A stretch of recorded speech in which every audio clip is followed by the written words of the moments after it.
মুর্শিদাবাদের রঘুনাথগঞ্জে গাড়িঘাট সংলগ্ন ভাগীরথী ব্রিজের পাশ দিয়ে যাওয়ার সময় পণ্য বোঝাই একটি লরির চাকা গর্তে পুঁতে গেলে বিপত্তি ঘটে। বৃহস্পতিবার সাত সকালে এমন ঘটনায় সাধারণ মানুষ ও স্থানীয় ব্যবসায়ীরা ক্ষোভ প্রকাশ করেন। খবর পেয়ে ঘটনাস্থলে আসে রঘুনাথগঞ্জ থানার পুলিশ। পাইপলাইনের কাজ করে কার্যত দায়সারাভাবে রাস্তা ভরাট করেই চলে যায় কর্মীরা। লরি চালক বুঝতে না পারার ফলে সামনের চাকা প্রায় অর্ধেকের বেশি গর্তে পুঁতে গিয়েছে। লরিটিকে সরিয়ে নিয়ে যেতে রীতিমতো বেগ হয়। পাইপলাইনের কর্মীরা সঠিকভাবে রাস্তা ভরাট না করায় ও খারাপ রাস্তার ব্যারিকেড না থাকায় চালক বিষয়টি অনুধাবন করতে পারেননি বলে জানিয়েছেন। এর ফলে দুর্ভোগ বাড়ছে সাধারণ মানুষের। ট্রাফিক পুলিশ, পুরসভা নাকি পাইপলাইনের কর্মীদের এই গাফিলতি?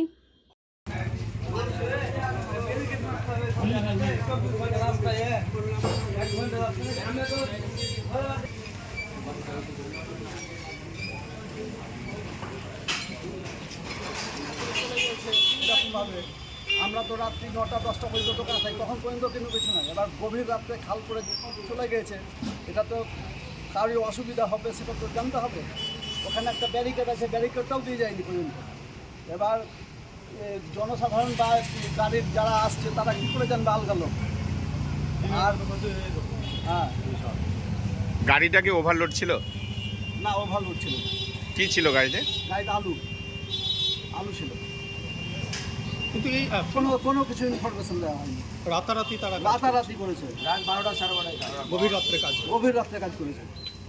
এখন কি সমস্যার সম্মুখীন হয়েছেন আপনারা? সমস্যার সম্মুখীন বলতে এই যে গাড়িটা ফেঁসে গেছে, আবার আমাদের দোকানে চারিপাশে নোংরা হয়ে গেছে।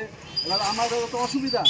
এবার কোনো দোকানে যদি কোনো দোকানেই যদি লেগে যেত তাহলে দোকানের একটা ক্ষতি হতো।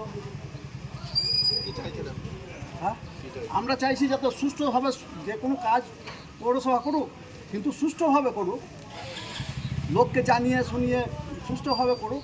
অসুবিধা কী আছে? এবং ব্যারিকেড দিয়ে জায়গাটা চিহ্নিতকরণ করা হবে যেই জায়গাতে কাজ হচ্ছে। আপনার নাম?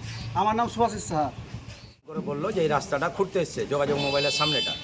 আমি তখন ওদেরকে বলি যে আপনারা পাইপলাইনের লোককে দিন লাইন দিয়ে, কারণ ওখান দিয়ে একটা 11,000-এর তার আছে, আমি তাদেরকে জানিয়ে দিই যেন অ্যাক্সিডেন্ট না হয়। সেটা বললো এবং ওরা আমাকে বললো যে ঠিক আছে দাদা, আপনি জানালেন, অনেক ধন্যবাদ, আমরা কাজ করে আবার রাত্রেবেলায় মাটি দিয়ে ঢেকে দেবো। দিয়ে সকালবেলায় যখন আমাকে 5টার সময় কিছু লোক ফোন করছে যে তোমার দোকানের ওখানে গাড়ি এসে ফেসে গেছে, আমি এসে যখন ড্রাইভারকে বললাম যে দাদা আপনি যে গাড়িটা নিয়ে গেলেন, এখান থেকে রাস্তাটা খোঁড়া ছিল, ড্রাইভার সাহেব বলছেন যে এখানে কোনো ব্যারিকেড দেওয়া ছিল না, কিছু ছিল না। আমি পরশু দিনকে এই রাস্তায় গেছি এবং আমি আজকেও যাচ্ছি।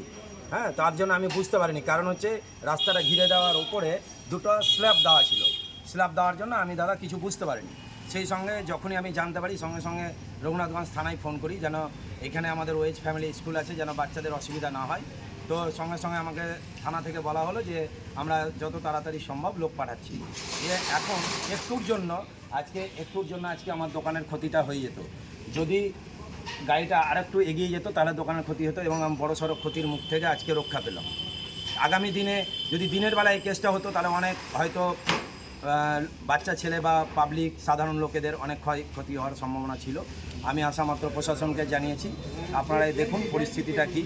আমি চাই যেন যারাই পাইপলাইনের কাজ করছে, যারা কাজ করতে গেলে যেন আপাতত ব্যারিকেড দিয়ে সেই জায়গাটাকে ঢেকে রাখা হোক বা ওকে চিহ্নিত করানো হোক যে এই জায়গাটা নতুন কাটা হয়েছে। এখানে কোনো ব্যারিকেড দেওয়া ছিল না, যেন আগামী দিনে কারো কিছু ক্ষতি না। গাফিলতিতে মূলত এই ধরনের পাইপলাইনে যারা কাজ করেছে আশা করি তাদেরই গাফিলতি, কারণ পৌরসভা থেকে তারা কাজ করছে। এখানে তো পৌরসভার লোক এসে কাজ করেনি, পাইপলাইনে যারা কাজ করতে এসেছিল এটা পুরোপুরি তাদেরই গাফিলতি। তারা এখানে যদি একটা ব্যারিকেড দিত, আমাদের এখানে একটা ব্যারিকেড রাখাই আছে, ওরা যদি একটু ব্যারিকেডটা দিত তাহলে লরিওয়ালারা সেই ব্যারিকেডটা দেখতে গেলে লরিটা নিয়ে হয়তো ঢুকতো না এবং এই বিপদ থেকে রক্ষা পেত।